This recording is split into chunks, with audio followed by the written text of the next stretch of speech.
അള്ളാഹുവിൻ്റെ മാർഗത്തിലെല്ലാം സമർപ്പിച്ച അത്ഭുതകരമായൊരു കുടുംബം.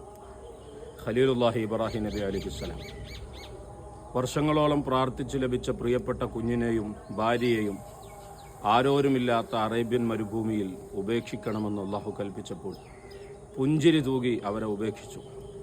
തൻ്റെ പ്രിയപ്പെട്ട പിഞ്ചു കുഞ്ഞിനെയും തന്നെയും തനിച്ചാക്കി ആരുമില്ലാത്ത ഈ ഭൂമിയിൽ നിന്ന് ഭർത്താവ് പോകുമ്പോൾ അള്ളാഹുവിൻ്റെ കൽപ്പന പ്രകാരമാണെന്നറിയുമ്പോൾ പുഞ്ചിരിയോടുകൂടി ആ ഒറ്റപ്പെടലിനെ സ്വീകരിച്ച മഹദിയായ ഹാജർ അലൈഹിസ്സലാം കുട്ടിപ്രായത്തിൽ തൻ്റെ കഴുത്തിലേക്ക് പിതാവ് കത്തിവെക്കുകയാണെന്നറിഞ്ഞപ്പോൾ അള്ളാഹുവിൻ്റെ മാർഗത്തിൽ മരിക്കാൻ കടന്നുകൊടുത്ത മഹാനായ സയ്യിദുന ഇബ്രാഹിം, മഹാനായ സയ്യിദുന ഇസ്മായിൽ അലൈഹിസ്സലാത്തു വസ്സലാം ത്യാഗം നിറഞ്ഞ ജീവിതത്തിൻ്റെ ഉദാത്തമായ മാതൃകകൾ കൊണ്ട് ഉന്നതങ്ങൾ കീഴടക്കി മനുഷ്യ ഹൃദയങ്ങളിൽ നിന്ന് ഹൃദയങ്ങളിലേക്ക് കാലാകാലത്തേക്ക് അള്ളാഹുവിലുള്ള വിശ്വാസവും അതിൻ്റെ ഗുണവും പഠിപ്പിച്ചു കൊടുക്കുന്ന മഹാത്ഭുതകരമായ ജീവിതത്തിൻ്റെ ഉദാത്ത മാതൃകകളാണ് ഇബ്രാഹിം നബി അലിഹിസ്സലാമിൻ്റെയും ഹാജർ ബീവിയുടെയും ഇസ്മായിൽ അലിഹിസ്സലാമിൻ്റെയും ജീവിതം.